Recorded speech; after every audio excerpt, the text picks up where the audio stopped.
Huge shout out to those tuning in via Facebook. With that, to officially start today's session, may I call on MBC's Executive Director, Coco Alcaraz. Coco? Thanks very much, Trisha. Good afternoon, everybody. Welcome to the third and final session of the Philippine-Israel Tech and Innovation Series, where we're showcasing leading technology from Israel to bring innovation and accelerated growth and more jobs to our agriculture, energy, and transportation sectors. This series is done in partnership with our friends from the Israel Embassy in the Philippines. In the past few weeks, we showcase how Israeli technologies that affirm why Israel is one of the top global hubs for innovation worldwide. Our previous sessions presented tech solutions for agriculture and for energy. Today, we're going to focus on how technology can help solve an issue that I think would deeply resonate with everyone: traffic and public transportation. Inclusive and sustainable mobility is a key advocacy for MBC.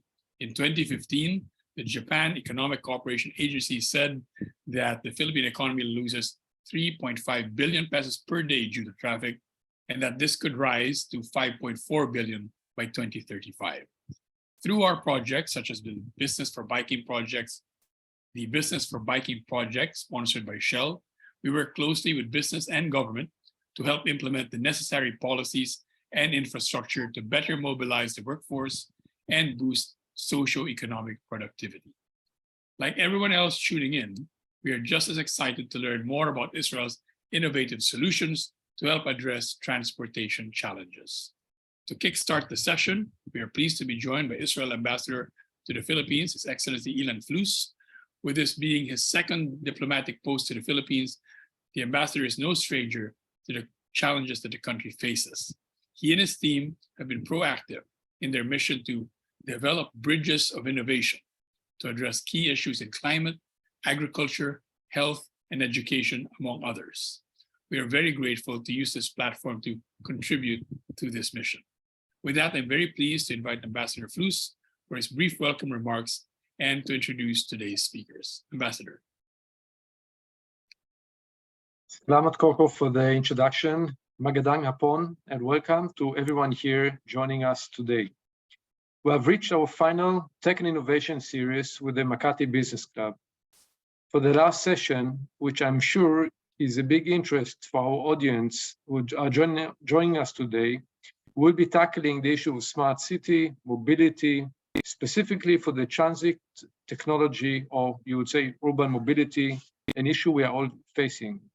As a Filipino recently commemorated Valentine's Day, despite the sweet reminder to celebrate our loved ones, I'm sure every one of us here is facing heavier traffic than usual.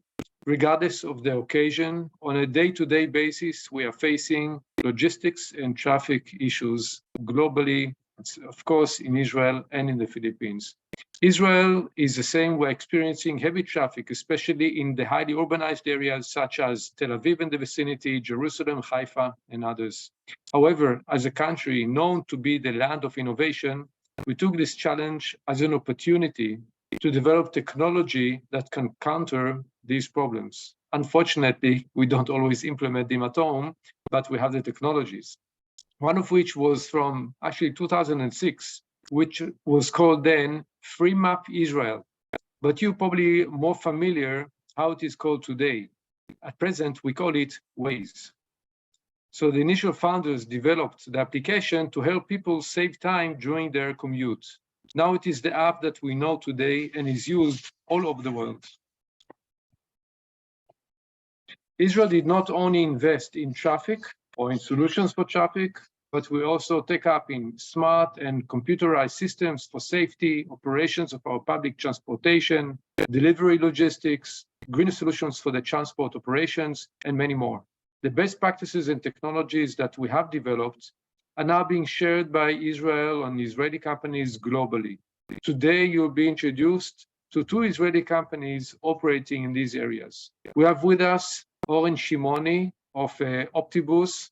Welcome, Oren. Which is a software that enables planning and scheduling of routes, vehicles, and crew scheduling, and predicting on-time performance. It minimizes deadhead trips where vehicles are operating without accepting passengers or deliveries, wasting of resources. We also have with us Adam Simkin from Autofleet, a technology that developed a fleet management platform that can be used by rental car companies and car sharing operators to manage mobility services. I'm sure, Oren and Adam, that is going to be very interesting. I would also like to mention that Israel hosts EcoMotion on a yearly basis. It is a big conference on mobility and smart systems and is attended globally by private and public sector, individuals, industry experts, governments, local governments, and many others.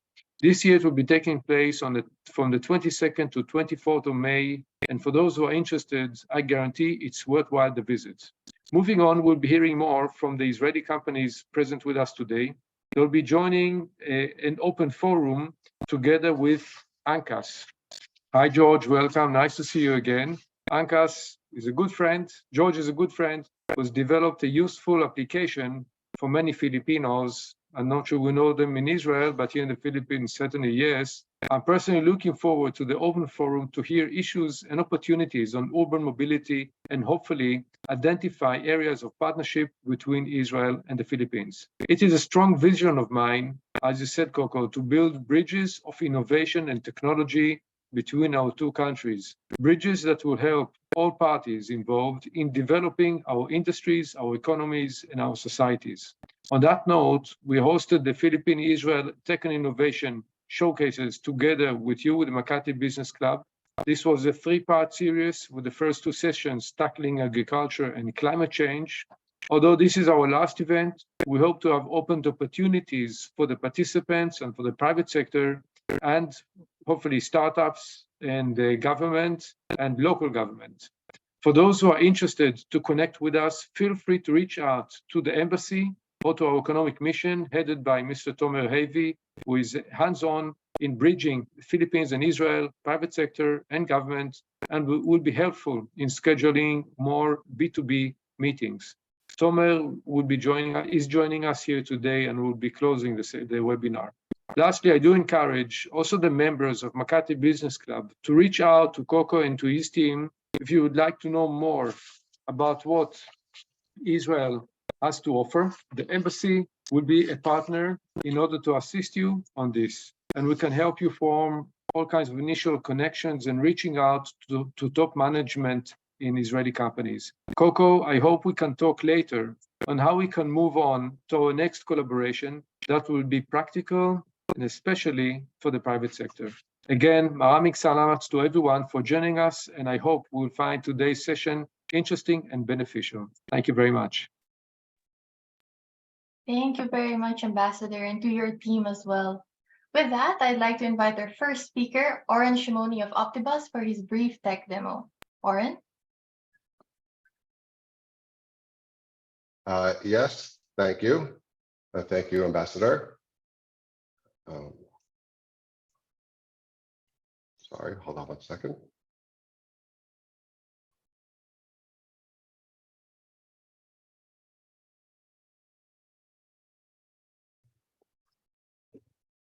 Hello, my name is Oren Shimoni. I'm the Regional Director for Southeast Asia for Optibus, and thank you for the invitation to speak to you today. Optibus, for those of you not familiar, is a software company with the end-to-end solution for public transportation. We're currently working in over 26 countries around the world, helping them solve challenges within public transportation. And the challenge I like to discuss today is the challenge of traffic congestion. I think all of us are familiar, whether in Manila or any mid-sized or large city around the world, in dealing with the daily issues of traffic. Sitting and dealing with traffic causes a lot of stress, fatigue, a waste of time that instead of pursuing our own personal needs or spending time with our family, we're sitting in traffic and having no benefit from that. Many solutions have been suggested for traffic. One of the most common ones I always hear is just add an extra lane and that will solve all the issues. We know adding an extra lane costs the taxpayers lots of money. It takes a long time to implement. During the implementation time of construction, congestion is even worse. And then once it's actually completed, historically, we know within a short amount of time, the level of traffic congestion returns to what it was before. So it's really not such a good solution for us to implement. Another solution I always hear is about congestion charge, about charging a private vehicle to go to certain areas of the city. Where this is done around the world in certain areas, let's say like London, a big pushback against this is people look at it as a tax against the people, and really doesn't really help many people, and it really benefits more the affluent. It doesn't really help the whole population.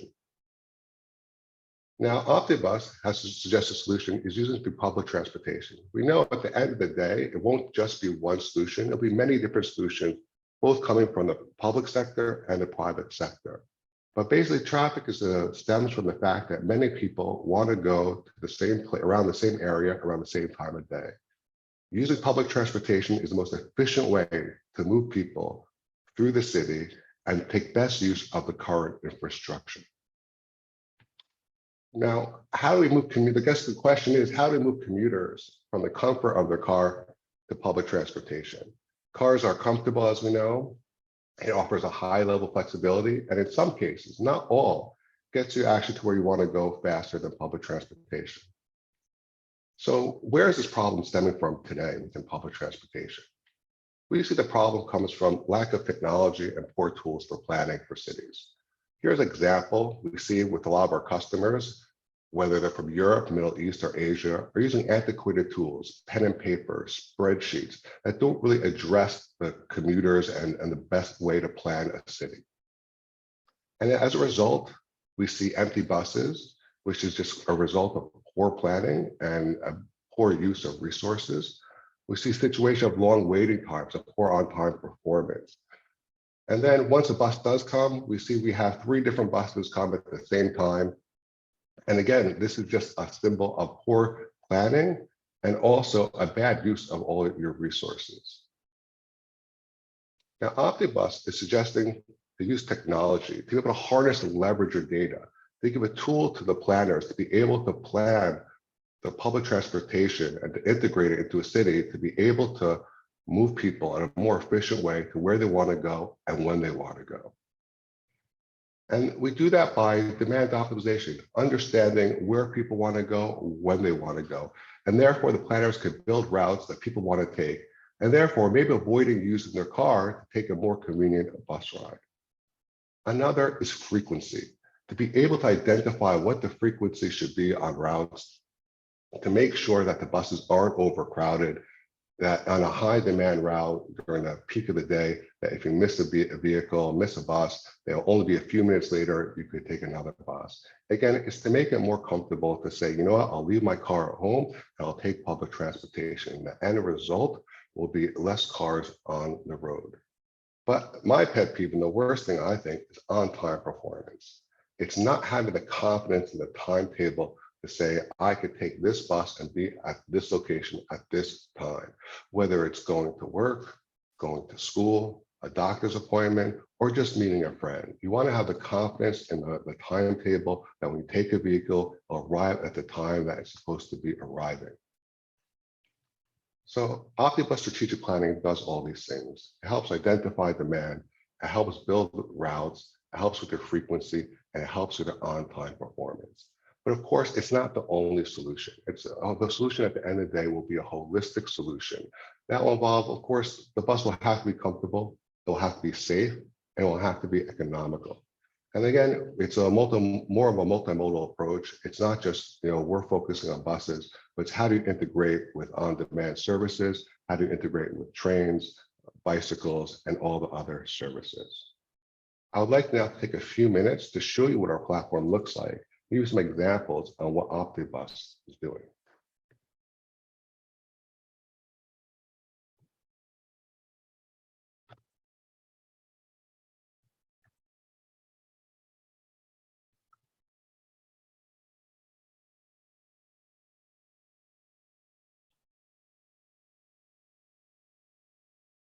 So, for example here, and again, Optibus is an end-to-end solution that is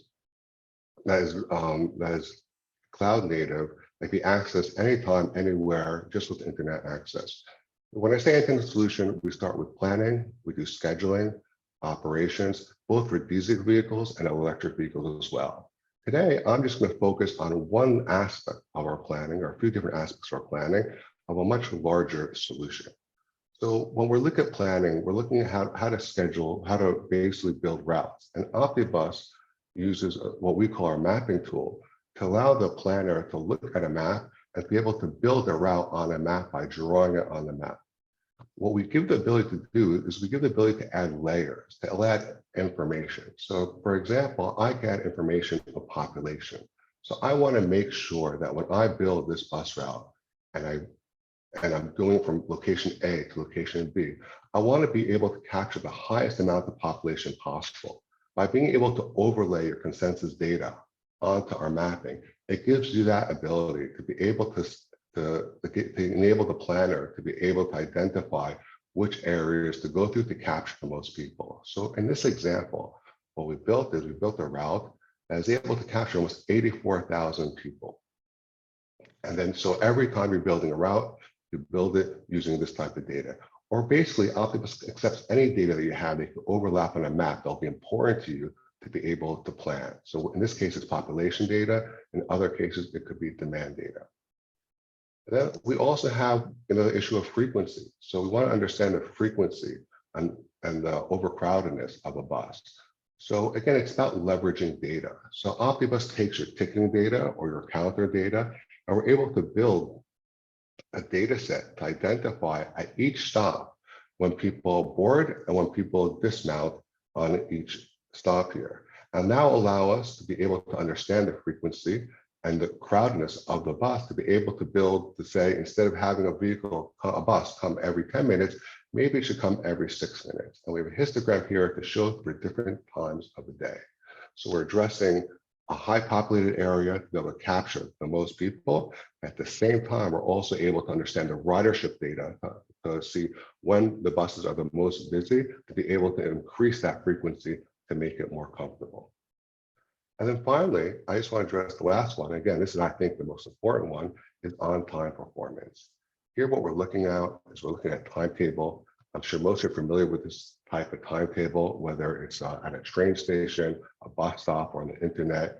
We have basically a route, San Pedro, and here are the different times that the bus leaves and the different time points where the bus is stopping at different stops. And as you can see here, we're now analyzing all the data. So what type of data do we look at? We're looking at all the historical data from the GPS on the bus. So every time the bus is going out, it's being tracked to GPS, and it's being, we're marking which times it's reaching at each stop. And based on that, we could build a matrix on the on-time performance. And you can see here for this timetable, as we go down the timetable, our on-time performance is pretty good. But as we get lower, as we get down to, what is it? So as we get to around 2 o'clock, we can see the performance is a lot more poor. And so what Optibus could do, it could take this data that you have, not just show us where our performance is poor, but take this data and then predict how we can improve this on-time performance. How can we alter this timetable to be more accurate? So to do so, we just have to click and then run an analysis. And we're going to aim for 90%, because as we know, 100% is unrealistic to get to. And the system's going to take this data and then predict those times. Now, again, we're working on client data. So we always want to analyze the data for the level of confidence, because we don't always have data for every aspect. So one of the things we'll show here is the level of confidence we have in the data. So for the most part, this data set that we've received, we have a high level of confidence. So we have a high level of confidence that the results will be good. And you'll see it's going to readjust the timetable by adding minutes and lowering times to be more accurate. Okay, so we've completed now. Now we can see here that time we were looked at was, was 220. Before it was around 50%. Now it's at 90%. And how did we get that 90%? We adjusted all the times here by, in this case, adding a minute, in this case, lowering it by 3 minutes, and so on.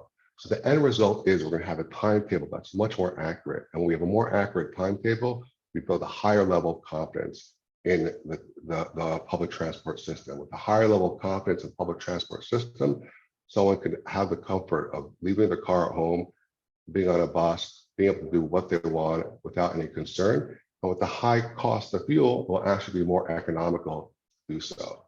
So if I sum up, Optibus believes public transportation is one of those tools to help lower traffic by encouraging the moving from the private car to the public transportation system. And the way to do so is to have buses available when you need it, and to have confidence that will get you where you want to go when you want to go. Thank you very much. Thank you very much, Oren, for that insightful presentation. It was really interesting to see some similarities between Israel and the Philippines in terms of traffic, the traffic situation there. So in the Philippines, actually, only 6% of Philippine households are car owners. The rest rely on public transportation. They own motorcycles, they bike. So to your point on really using tech and data to maximize our transportation systems, especially public transportation, is something that I think we're interested to dive deeper into during our open discussion. So Great, before we you. proceed, thank you so much, Oren.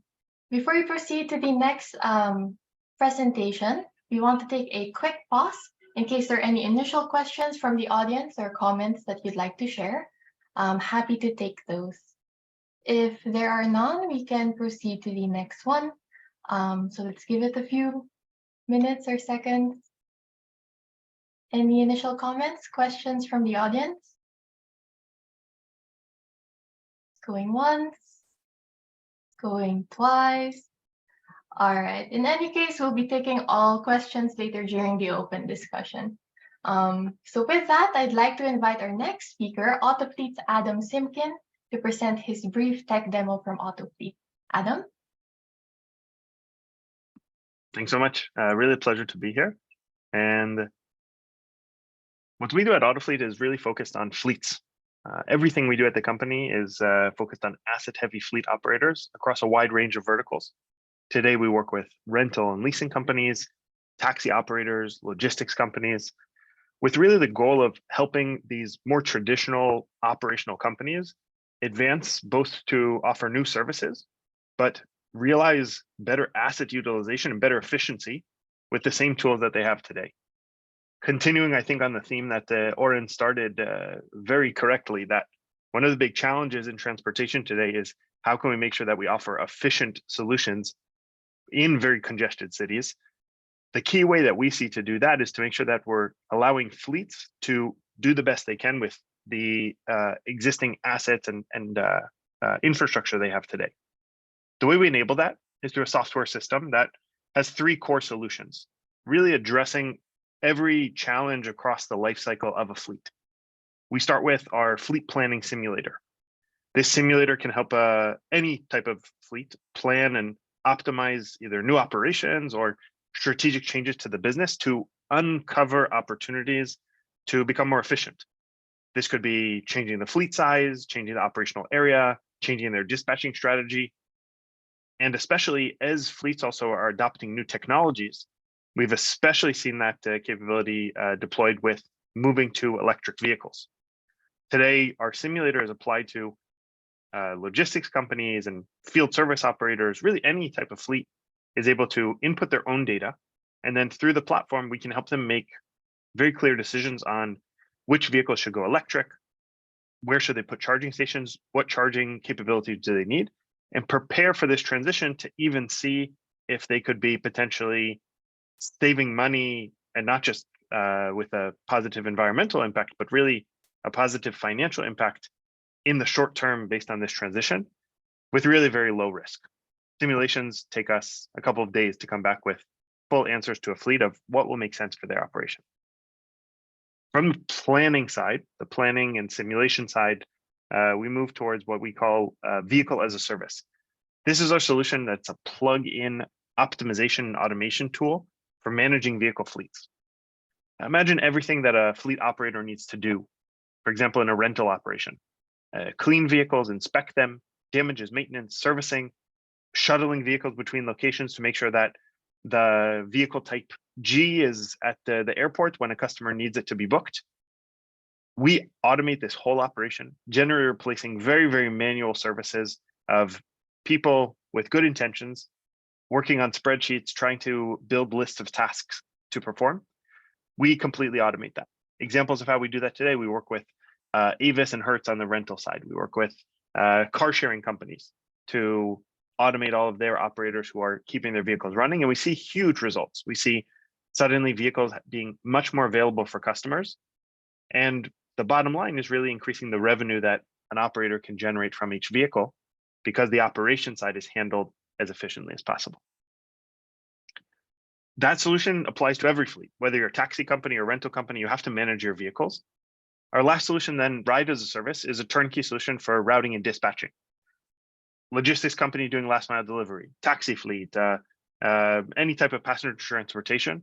We provide advanced dispatching capabilities to match orders to vehicles, route the vehicles in real time using live traffic data, and really controlling the full operation. Today, we're managing millions of rides every month through this solution.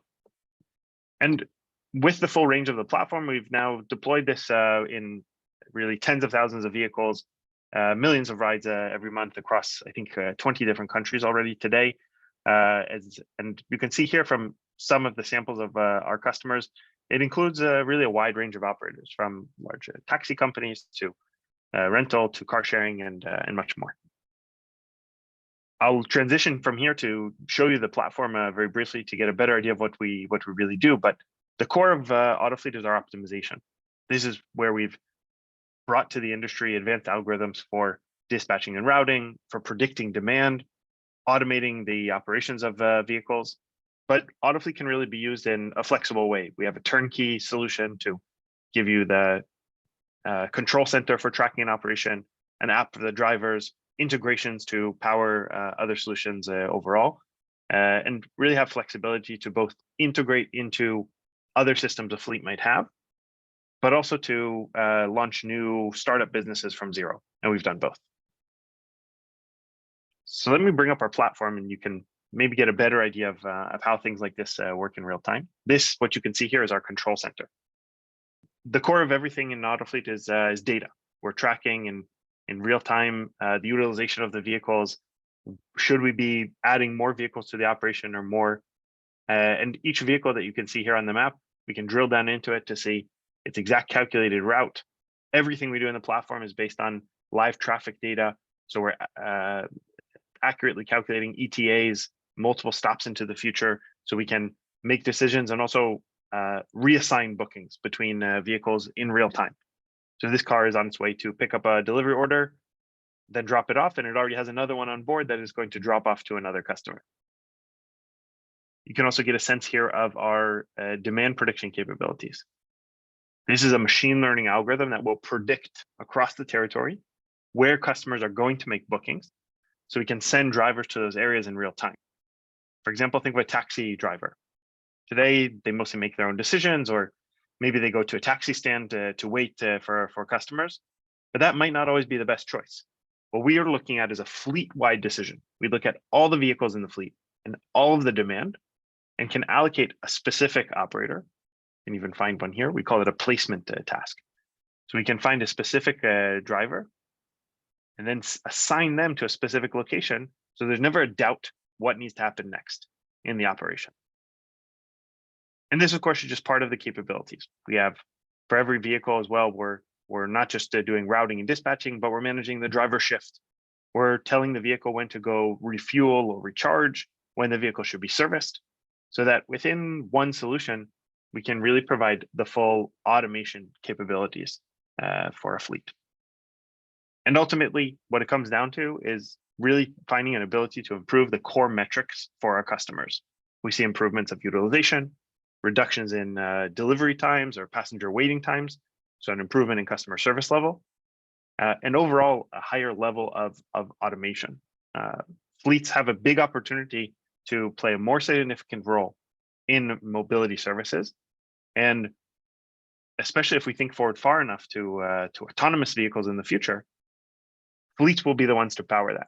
What we've done at Autofleet is give the toolkit and capabilities to fleet operators today, so that they can already start operating in a more automated way, even with the technologies that exist. And they'll be in a strategic location to take advantage of future trends in the industry. So I'll pause there. But thank you again very much for having me, and happy to answer any questions. Thank you very much, Adam, for that presentation. You presented some really interesting tech solutions, especially for transport operators and delivery services. I think one person who's joining us today could provide better insight into that. So today we're also joined by our MDC member, George Royeca of Angkas, one of the leading ride-hailing and delivery services apps in the Philippines. With the help of rider groups around the country, Angkas has led a successful initiative to reverse the negative stance of government regulators on motorcycles as a form of public transportation, which really charted the course for regulations on motorcycle taxis in the Philippines. For our friends joining us from Israel too, just a quick fun fact, aside from the push for inclusive and cost-effective transport solutions, Angkas is very well known for their humorous and witty marketing campaigns on social media. You may have to be Filipino to understand it, but feel free to check out their social media pages. George, joining us today, is the co-founder and chief transport advocate at Angkas. He is a staunch advocate of inclusive and sustainable mobility, which well aligns with NBC's own objectives on transportation. George is always at the forefront of movements that fight for the rights of motorcyclists and other commuters across the Philippines. He is also a champion of local brands, an award-winning visual storyteller, and NBC is very pleased and proud to have him as a member and to have him join us to lead today's open discussion. So George, thank you very much for taking the time to join us this afternoon. Before anything, we'd actually like to hear your thoughts on the matter. Based on your observations, just to set some context, what do you think are really some of the top challenges that Philippine transportation currently faces? Hi, Tricia. Thank you very much, everyone. Thanks to MBC as well, His Excellency Ambassador Elon Plus. Thanks very much, Coco, Tamar. Always a pleasure. I really, really love being in any Israeli innovation event because it's just a treasure trove of innovation. You know, Israel is the startup capital of the world. You throw a stone somewhere, you'll hit an entrepreneur, and a very good entrepreneur. You know, the statistics is there's one entrepreneur for every 1,200 people in Israel. So it's about 7,000 entrepreneurs. But even more impressive is for every 100,000 population, there is one unicorn. So you guys are like pushing almost 100 unicorns in Israel. So, you know, the land of ways, you know, thank you very much for giving us that really awesome, innovative traffic map, real-time traffic data, and also, you know, turn-by-turn direction. But now we have Adam and we have Oren and just really more innovations in traffic management. And because of the popularity of ride-hailing, ride-sharing economy, you know, I think Autofleet is really a solution for many, many countries that just want to get a head start in making sure their fleet is efficient. Oren, everybody has the same problem in a bus stop, right? Every single country I know is the same problem in a bus stop. I gotta get there, and when I get there, I want to make sure that in 2 seconds I get on a bus, and you guys make that happen. So I think this is going to be a very, very good open forum. It's going to be a very good Q&A session. So thanks for sharing that innovation and sharing your companies with us. So I'd like to start with, I think, my first question to Oren with Optibus. So we all know this issue, we all know this problem in having, you know, efficient scheduling for public transportation. We see this in Japan being on the dot, right on the second. You know, Japan being the most efficient with this. How does a country or how does a city get started with you know, with an app like yours? Like, what do we need to install in terms of the customer side? How do we figure out, you know, what we put in the bus? How does that work? Can you just give us kind of like a whole you know, quick onboarding you know, overview with Optibus? Sure. So, you know, as everything, it starts with data.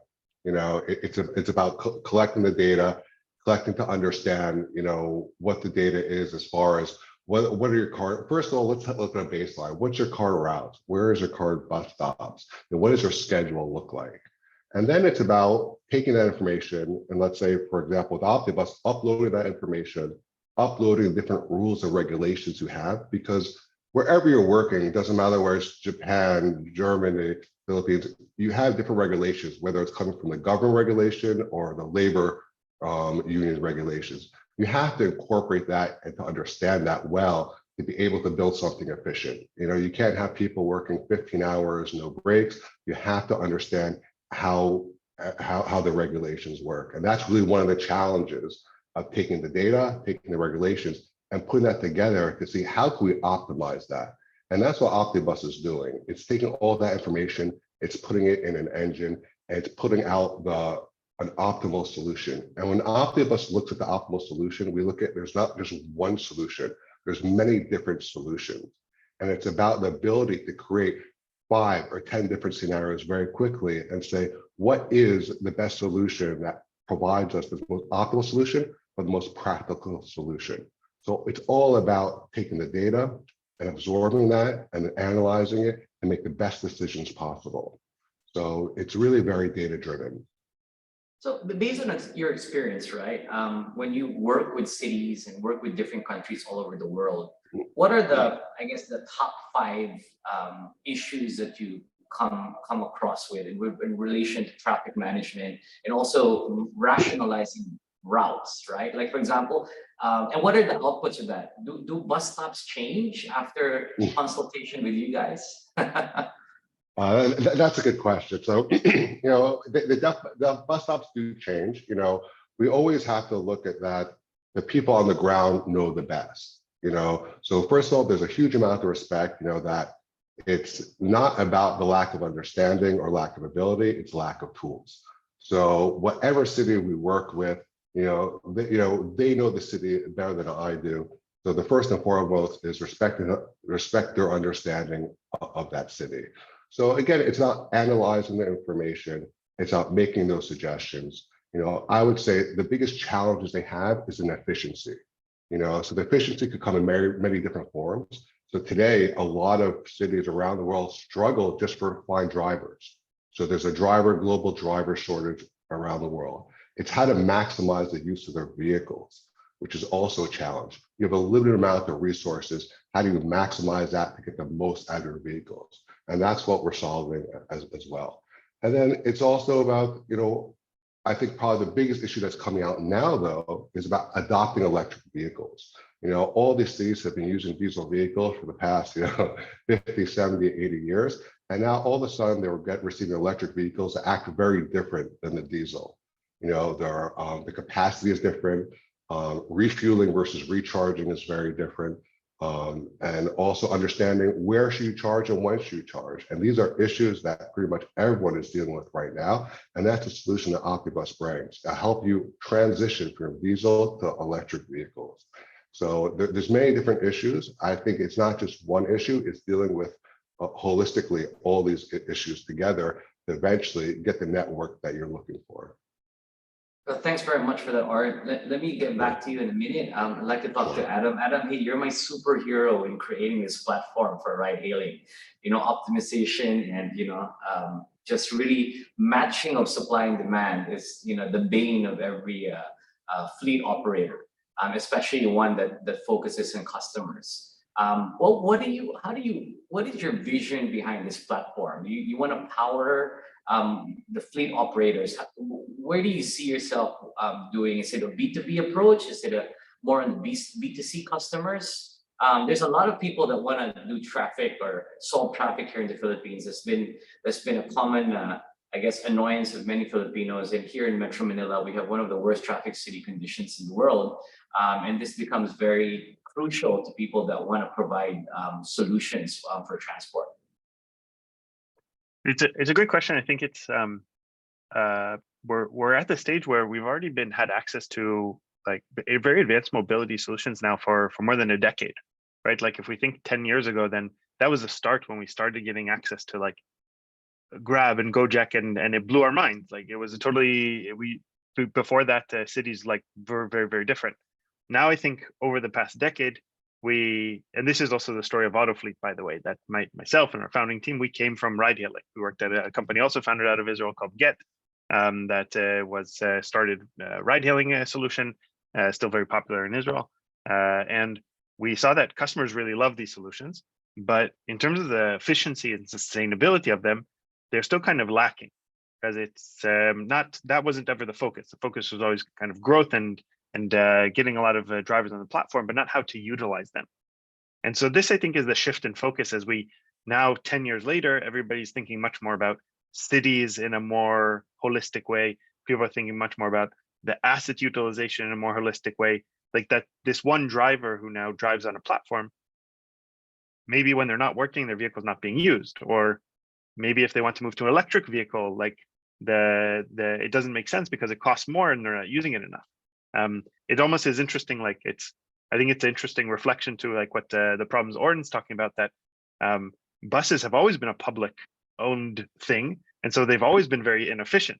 And now, but what we're almost trying to do here is like walk it back a bit to realize that we've created these really great services, but now we need to find a way to make them very efficient and serve the needs of people on like on a city level. That's been our guiding force all the time, to really provide the optimization tools to operators to do exactly that. Fantastic. I mean, I have a question here from MBC actually in terms of logistics, right? Does your Autofleet also optimize for a type of logistics fleet provider, or is it just purely on transport? For logistics as well, exactly. Last mile delivery and above. Okay, I'd like to take questions from the floor. Please send in your questions. Tricia, does anybody have put in their questions? Hi, George. I think people are still brewing up their own questions, but maybe we could ask the audience a question, and anyone who wants to answer, feel free to raise your hand and unmute yourself so you can share your own experiences in the chat. We'd like to hear from everyone here, actually, what you think what is your biggest hurdle or challenge when it comes to commuting here in the Philippines? Maybe Oren and Adam could share some solutions to help address that. Yeah, guys, this is a burning issue for everyone. So speak up or forever hold your peace, right? Well, Anyone could share their experiences, I guess. Long lines, Bianca Malonzo. Long lines. That's yes, good. long lines. So this is right up Oren's alley, and yeah, traffic has always been an issue, but more so the plight of commuters, right? Because you see bus stops with looking like their concerts, right? yeah. To be like that. So, what was your? I guess just share some of your success stories where you went to a city and you had this experience, and I'm sure this is not something that's new to you. And how did your system, or what was that process in which you were able to alleviate this or solve this problem? Yeah, so it definitely is a problem. It's a problem again when public transport isn't comfort or isn't easy. People then start avoiding public transportation. So what Optibus does in this case, it's about frequency of the vehicle. So it's about analyzing the data. And the type of data we're looking at is ridership data. We're looking at to understand, the ticking data or the counting data to understand how many people are basically boarding the bus at one time. And if we analyze that and we see that, okay, there's overcrowdedness, long lines, what we have to do is we have to increase the frequency. So we have to, instead of, again, coming for every 8 minutes, maybe it should come every 6 minutes. And then, it's an issue that sort of, starts somewhere else and ends with long lines. So it's not just about the frequency, it's how do you optimize your vehicles? How do you say, okay, how do we use our vehicles a more efficient way to be able to have more vehicles available to increase the frequency? So, some people are looking to optimize to reduce their operating costs, and some people look to optimize not to reduce operating costs, but to be able to use their assets, more. So again, we look at it as understanding ridership through ticketing, and then having the vehicles available to increase that frequencies on those high demand routes. And that in essence will reduce the long lines or hopefully reduce the long lines to make it more efficient. And we see that we're talking to a lot of different cities right now to implement this, whether in Auckland or other cities around the world. But yeah, it's something that unfortunately is a reality. So Oren is can the private sector take it on? Can a private sector company work with you and then the government, or do we need the local government unit, the city? How does that work in terms of implementing your system?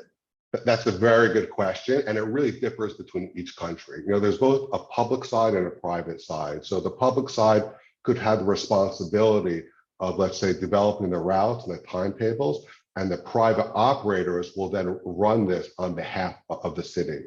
So in some countries, we see that the private operator has the flexibility to take initiatives on their own, to change the timetables, to increase frequency, and in essence, be able to solve the issues on their own. So it comes from the private sector. And in some countries, we see it's only coming from the public sector. You know, only the public sector has that ability to make that changes. So Optibus, you know, we work with both. We work with the public sector and the private sector. So in some cases, we're working in the city just with the private sector, and in some cases, we're working just with the public sector. And there are also cases where we work with both the private and the public sector. And that's where we see we get the best benefit, is because we can work all along that end-to-end solution, from planning the routes, timetables, and optimizing vehicle and crew schedules, and eventually moving on to rostering. So, again, it really depends. It's very interesting that you said that, because right in the Philippines, we have one main, even Metro Manila, the metropolitan, which is the capital. We have one the main thoroughfare that goes through 17 territories and 16 cities in one municipality. We actually have one lane allotted for buses, right? And what you said in terms of the frequency, that is, I guess, an effort that one needs to work with multiple private sector operators. And how do you now rationalize that route so that they're always there? We have a question here with reference to bus stops, right? From Rose Gerardo. And she's asking if having more bus stops helps improve public transportation. Is that the case here? Do we need more stops, or less, and what efficient stops are better? I'm not sure whether it's an issue of more or less stops. I think it's more about accurate stops, having bus stops in the locations to capture the highest, whether it's population or demand. You know, really the challenge or the gem we look to solve is understanding demand, not just demand on who's on the bus. You know, a lot of times today, you know, you're giving sort of a poll on the bus to say, how often do you take this bus? Where are you going? But then there's a sector of society that they're not on the bus, they're taking their private cars. And I think those are the people we need to reach, who are not on the bus, to understand their demand. And so there's many different ways of doing that. You know, I've seen ways about taking anonymized mobile data to understand where people are starting the day, where people are ending their day. And therefore, that's one way of understanding where to build your routes. You know, because again, try to capture as many people as you can to take public transportation, or to take other forms of transportation that doesn't involve using their own personal cars. So again, it's not about necessarily how many bus stops, it's about just having the bus stops in the right location. Oh, I think just to add to, if I could just add into that, I think the thing we see is like there's this kind of funny trade-off of if you try to, let's say, like, we wanted to create a theoretical service where we like went to every single person's house and we picked them up from their house. So like that service would maybe give me as an individual a lot of convenience, but it would reach a very low level of utilization because I'm kind of going around. Like what buses do so well is they bring people into main kind of arteries of a city and create very high utilization. And I think it's today we're in this like problem where it's in all cities that like inefficiency causes more inefficiency, because what happens, like bus routes are not necessarily well planned, and so buses compete on the same roads with cars, and so then nobody wants to take a bus because it's not that much faster than a car, because they don't necessarily have their own lanes or their own whatever. And so we have to, like, the starting point is to optimize any one part of that. Like I think what, as Oren's saying, like if we have really good bus routes and we're sure that they're in the right places, then other mobility services can develop correctly around them. Then like people will take they'll take like a bike or something to get to that main place, or Exactly. they'll have taxi service feeding into that. But today's just everything competes on that one city road, and so we can't where everything kind of fights one against another, and so it's a very big problem to solve. But I do believe that the starting point is any solving optimization for any one part of that does then relieve kind of the strain on the whole system. Well, it seems like both of you complement each other, right? Wherein you have this whole feeder system that's both efficient on both ends. You have public transportation, the mass transport side, that's really on the main thoroughfares. And then, the auto fleet guys just kind of dovetail to that and accept those customers when they get down from the main roads into the small arteries towards the last mile of the destination. So I think that's quite neat. And to us, that's really the ultimate goal for every city to have that perfect harmony. I'd like to invite everybody in the chat to just go ahead and unmute yourselves. Let's not make this formal. Let's make this as informal as possible. Let's have a healthy discussion. Unmute yourself and just ask questions. I think one of the other questions here from Braille is failed urban planning. Unfortunately, everybody would like to do was before we give birth to a city, we have perfect urban planning. And then we have all the routes optimized, all the buildings where they're supposed to be, all the suburbs just in good proximity to the CBDs. Unfortunately, that never happens. So based on your expert opinion, what you guys have gone through, in the case of failed urban planning, how hard is it to rectify that with your tools? Anyone can take it. Adam, Oren. Look, I think it's something that, let's say we take a difference between a bus and a train. And with the train, you're really making a commitment. This is the train line, laying the tracks. It's costly. I mean, it moves the most amount of people in a very efficient way.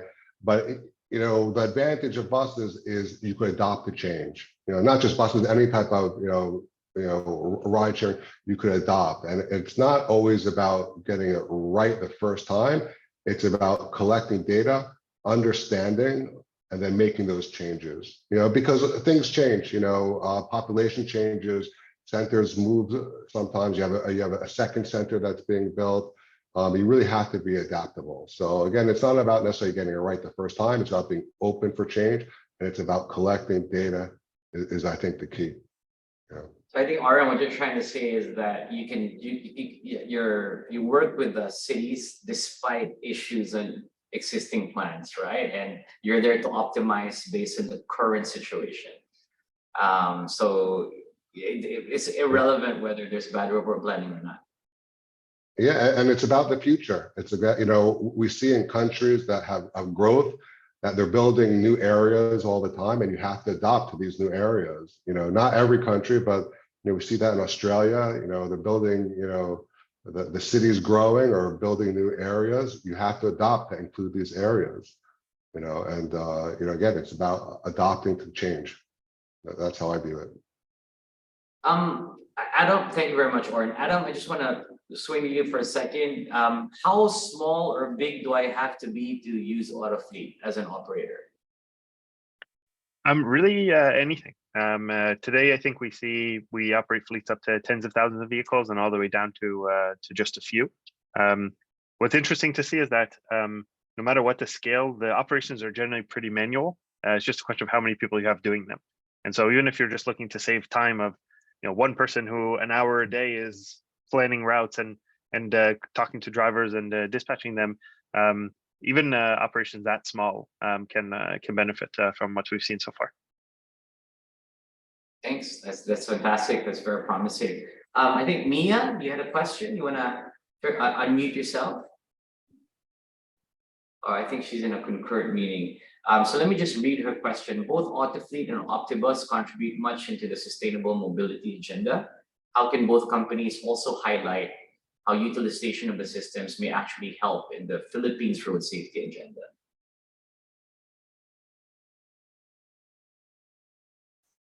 So I think this is more plugging for you guys. Like going into the Philippines, what is how are you up for the challenge? Are you open for business in the Philippines? Are you are you able to, to service us, to come here and actually help us with our route rationalization plans?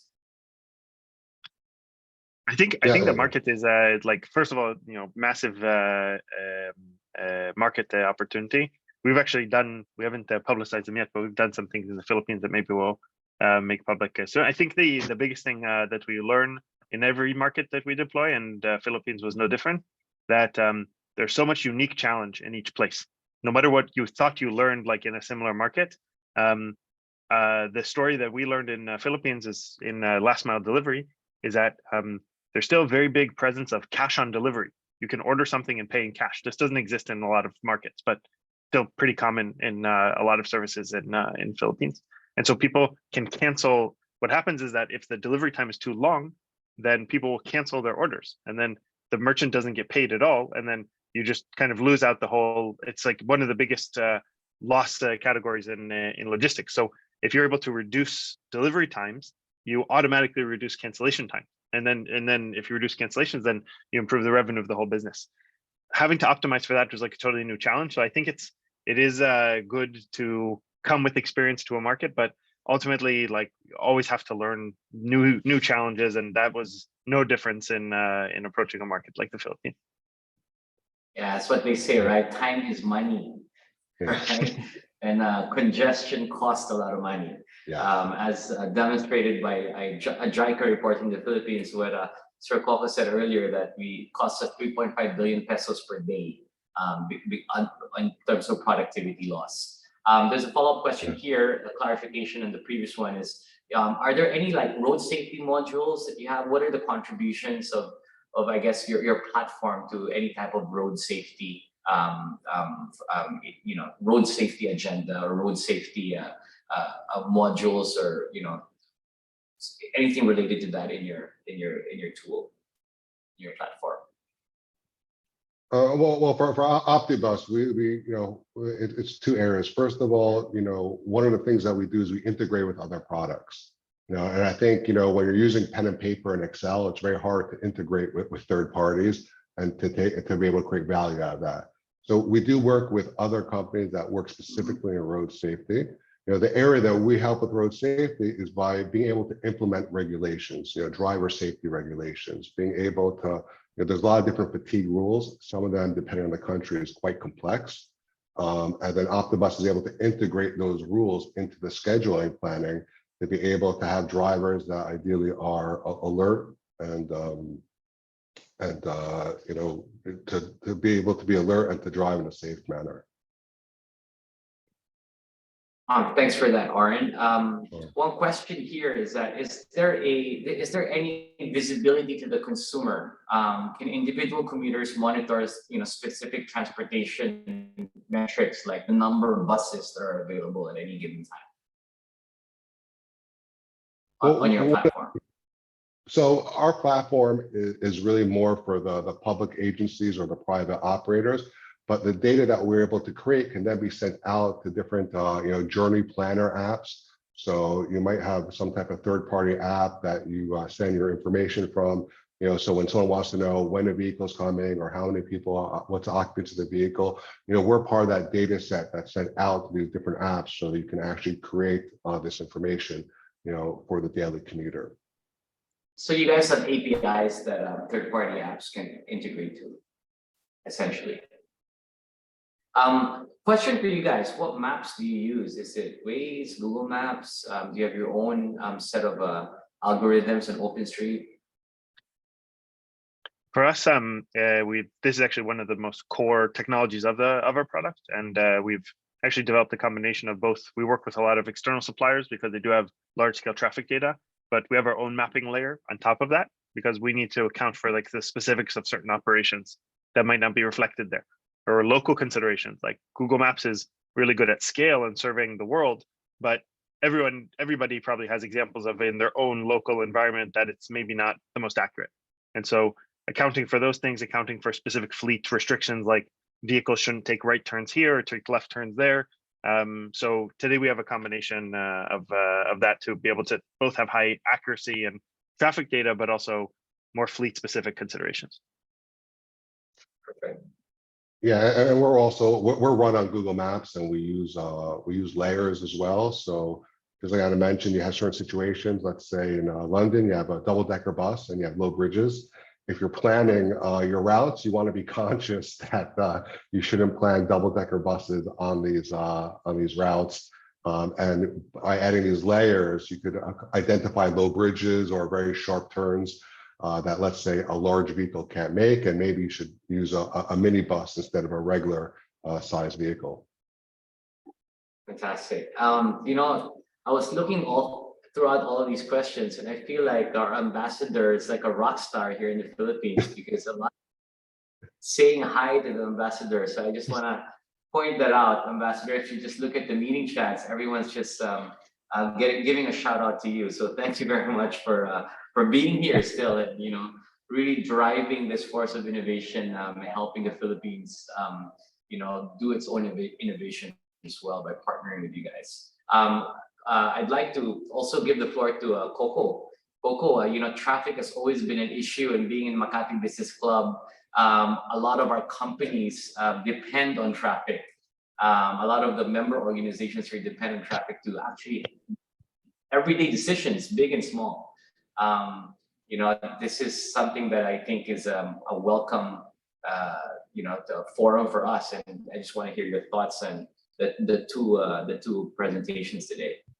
Yeah, I'll keep it brief because this is really for the attendees. But we started in transport in 2020, care of Trisha, with a biking initiative. The idea really then, with no public transport, was how we could help people who needed to bike to get to work, and for whom work is biking, meaning delivery people, do their work more efficiently, more safely, and maybe create more jobs and more incentive for people to work and to get to work using bicycles. That's really opened up a whole advocacy for us, which we plan to expand this year into other areas outside from biking. So actually today's event is a great kickoff for that. Trisha's brief for this year is to go beyond biking to other transport issues. So very important, of course, George, during our biking project, some of it is small interventions like getting buildings and companies to put bike racks and other facilities close by so that their workers can have an easier time. There's small interventions and larger ones that we hope to work on. So thanks very much to the Israel Embassy for helping organize this. It's really a good kickoff for us. Thanks, George. Maybe also bicycles, as you move up the chain, you can do motorcycles and eventually cars. Yes, this is true. Autofleet, Adam, do you do bicycles in your platform, or is that too slow? We do. Yeah. Today, anything, the smallest things are probably bicycles and scooters, all the way up to buses and trucks. Guys, I'm very curious. I mean, I'm not sure if you're knowledgeable in the traffic in Manila, but I think we're world famous when it comes to congestion here. Have you experienced similar cities, and what were the I guess the steps that was undertaken to really solve the traffic congestion here there? Any techniques or tips that you can help us with? Yeah. We're desperate, guys. So I'll admit the problem is probably too large for me to solve. But I just to give one small example, we work quite a lot in Jakarta, which I think does have similar challenges. Maybe not as extreme, but I think it does all the more so just emphasize again how important like these small optimizations can be to an operation, because in some in this scenario with such high traffic, one of the it seems like an easy problem to solve, but actually from a technology perspective is very difficult. When someone, even when we're trying to predict where next booking is going to come from. So in some cities and even in a lot of markets in the US, we can predict at the level of a few hundred meters and then send somebody there. And that's good enough because maybe it will come from one location or another. In high density cities like Manila, Jakarta, the prediction has to be not just on the specific street, it has to be on the side of the street. Because it might take 20 minutes to do a U-turn and go to the other side of the street. So I think it just does challenge the technology to get to a level to have to solve those problems and react to it. Yeah, I think the Philippines at the time in 2019, it was like 5 minutes per 100 meters. So yeah, that was pretty hairy. I think Jakarta is definitely a very good model. You guys have been working with Bluebird. How's that experience so far? I think we've seen really great opportunities for optimization, and exactly what we expect from working with asset-heavy operators. That there's a real power and scope that they have in the scale of their operations building up over time. But still, there's amazing opportunities to still improve both customer service and the utilization of the vehicles. It definitely requires that ramp up to understand the unique challenges of each market. But we're always amazed by the opportunity. And you mentioned machine learning, right? And you have the simulation, the fleet simulation. Is that automatic? How does that work in terms of your dispatch or your supply and demand matching? Is that something that you guys are using at its core in terms of predicting where the rides will be or where the demand will be, and already identifying these routes for some of your fleet? Can you tell us a little bit more about that? Yeah, we have in our optimization components of the platform, we have both things that are based on optimization methodologies that are more rule-based or based on certain heuristics, but machine learning is powering a lot of the core optimization, especially when we try to predict demand. And what we're doing here is really trying to take that one step forward for the fleet of understanding where will the next demand or booking come from, and then allocate the fleet based on that. And this is something that looks at both historical data, it looks at the usage from customers, but also then optimizes based on additional features, things like weather, events, seasonality, holidays that have a high correlation and with these demand sets can help us get to a better accuracy overall. Oren, any machine learning on your end? Do we automatically change timings of buses based on traffic data? Yeah, so machine learning is used in certain aspects of the system, especially when it comes to predictive sets like on-time performance. So again, just like, similar to what Adam's saying, it's about looking at historical data, it's about understanding seasonality, understanding different events, different times of days. It's 8 a.m. versus, 2 p.m. is going to have very different attributes on traffic. So we use machine learning to be able to understand that, so we can implement, predictive running times. But again, it's we have machine learning, but it's also have many different models, rule-based models that just give us fantastic results. We have 5 more minutes for the open discussion. This has been a very, very good discussion and open forum. Thank you very much for really giving us your insights on this. I think I wanna pose another question if there's no other questions from the guests, from the audience. How important is technology in optimizing for traffic? And also, that being said, there's always this whole concept of garbage in data, garbage out, right? How much of human error affects the ability for technology to really make things happen or solve that problem? Yeah, I think you said it. It's not just technology; it's data. You got the best technology in the world. You put garbage data in, you're gonna get garbage data out. I think the good technology will also identify the garbage data. So for example, when we talk about on-time performance, we want to see the confidence level we have in the data. So we're getting results. We want to understand where are these results coming from. Are they coming from a high-level confidence data set or a low level? And that'll help us understand how much we can look at the results and take them seriously. So again, technology plays a really big role, but data is also going to have just as much role in having good results. One thing that we've seen that most of our work is with more like private sector companies that obviously have a lot of relationship with the government and cities and how they operate. I think one thing that's changed for the better is that more and more cities are realizing the the capability they have to require reporting of data from operators. Like the city is theirs. The city doesn't belong to necessarily the private sector companies. And so sharing that data enriches the overall pool of things that can be used for things like planning. And that wasn't the case in the past.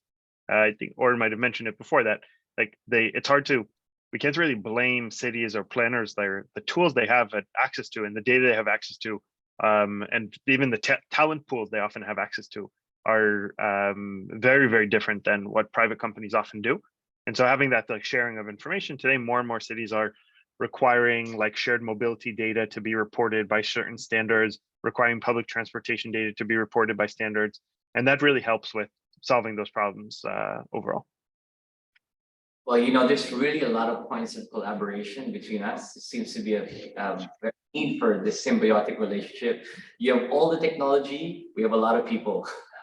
So I think that way we can really do something fantastic. I mean, for the last words for everybody, any plans in the Philippines, guys? Are you traveling here anytime soon? Checking out the traffic, seeing it for yourself? Please let us know. Adam and Oren?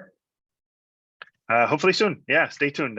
Hopefully we'll be announcing a few partnerships in the upcoming times, and we can get more involved. Yeah, likewise, we're looking at opportunities. Optibus isn't focused, globally. So Philippines is no exception to the countries we're looking to operate in. Yeah, I think the first order of business of Tomer is to give me Adam and Oren's number so we can exchange plans. Well, thank you very much, guys. Thanks, George. Thank you, George. Thanks for really sharing your insights. I think we had a fantastic session. And again, Ambassador Plus, thank you very much for really setting the stage for this innovation partnership with the Philippines and Israel. And Tomer and Coco, thanks for having me as well. Trisha, I hand it over to you. Thank you so much, George, Oren, Adam, for that insightful exchange, as well to our attendees who raised questions and participated.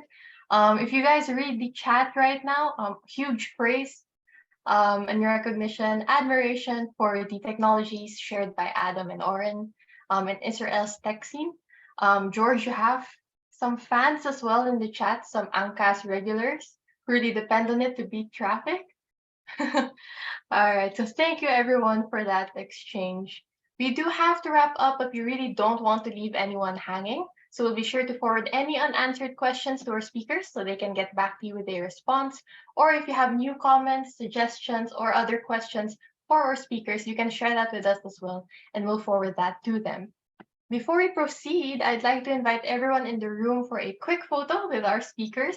If you are comfortable with opening your cameras and joining the photo, please do so. We'd love to see your faces. I will be counting to 3 a couple of times, and on the count of 3, please flash those smiles, and my colleagues will be taking screenshots. All right, I see a lot of people opening their camera. Nice to see your faces. Hope to see you all in person. All right, so I'll count to 3 multiple times. 1, 2, 3, smile. All right, 1, 2, 3, smile. And in true Pinoy fashion, it would be a crime if we don't do a wacky shot. So on the count of 3, please strike a pose. 1, 2, 3, pose. All right, thanks everyone. Thank you, thank you.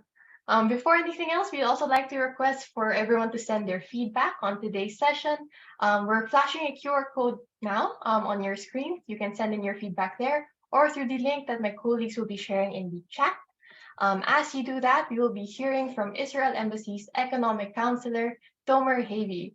Tomer and the Embassy proactively work to strengthen bilateral opportunities for trade, investment, and job creation between our two countries, a beat that very well aligns with our work at MBC. This series would really not be possible without Tomer and his team's efforts, so thank you so much, Tomer, Kara, and Aryan as well. With that, I'd like to call on Tomer for brief closing remarks. Tomer? Thank you, Trisha, for this introduction, and thank you for a very successful event. I would like to thank Ambassador Ilan Flus for initiating the series of the 3 events that conclude today with the discussion on smart transportation. One of the most interesting sessions that I joined, and I'm very happy for this interesting discussion. Thank you, Coco, for the great collaboration all the time with us. We're very happy for that. George, we couldn't wish for a better host and moderator for this event. Really exciting discussion. One take that I can share that I gained from this session is I really recall the photo that Oren put, the one that shows the bus versus the cars, the number of people. And of course, it's something that we're all aware of. But once you see it in a photo, it's really makes sense. It makes sense. But it's not only the bus. The bus needs to be optimized. The route needs to be optimized. The data needs to be there. And it's a lot of work, regulation, technology, a lot of that. So this discussion is very initial, but it's very interesting. And I can only really, give big thanks, for me as a commuter. And also, I have my car. I also commute to George, people like you who makes the change, who make the difference, implement those technologies, and also for the innovators like Autofleet and Optibus, that we heard the solution here. So this is really a big, I would say, a start. And I want to say that, George, you mentioned that you want to have the phone number. So yeah, this is one option. Another option is bringing you to Israel. This is another thing we're eyeing on. And if you already consider coming to Israel, so I think one of the most interesting opportunities for that will be EcoMotion event. That's the annual gathering of all the smart transportation community in Israel, including the smart transportation solutions, but also the EV, because Israel has also a lot of experience and technologies in terms of electric vehicles and autonomous car. So we're having some exciting innovations. And with that, I think I want to say that there are many challenges. I live here for more than 2 years in the Philippines and previously in Tel Aviv, also, very busy city. But the future is bright. That's what I think. I think that the future is bright with those kind of innovations, those kind of solutions that will be hopefully implemented. And we see more and more of those technologies being implemented. Our lives will definitely get better. So again, I would like to thank all the audience who stayed with us, the organizers, everyone who worked hard on this session. Of course, to our speakers, Mr. Oren Shimoni and Mr. Adam Simkin, and to our moderator, Mr. George Royeca. And finally, I would like to also invite you, if any of the discussions here, you want to continue any of the discussions here on a personal level with any of the companies. So please join the session, the B2B session on February 20, and register for meetings with the 2 companies that you saw here and 4 others that were in the energy and agriculture sector. With that, again, I would like to wish you all a very pleasant afternoon and good morning to our friends in Israel, and Maraming Salamat po. Thank you very much. Thank you very much, Tomer and the Israel team. That wraps up today's session and series. Thank you to everyone for joining us today. Huge thanks to Ambassador Flus and his team, George, Oren, and Adam. Should you wish to get in touch with any of our speakers today or from the previous sessions, please feel free to reach out to NBC or the Israel Embassy, as Tomer mentioned. For those joining us in the room, you can expect to receive an email soon with more opportunities to be connected with Israeli companies. The Israel Embassy will be organizing the B2B session soon, so we'll keep you all posted on that. With that, thank you everyone so much for spending your afternoon with us, for friends from Israel spending your morning with us. Have a great rest of the week and hope we get to see each other again soon. Thank you. Thank you, everybody. Ambassador, Tomer, George, Oren, Adam, thank you so much. Thanks, guys. Have a good day. Thank you. Our pleasure. Thank you. Happy commuting. Thank you.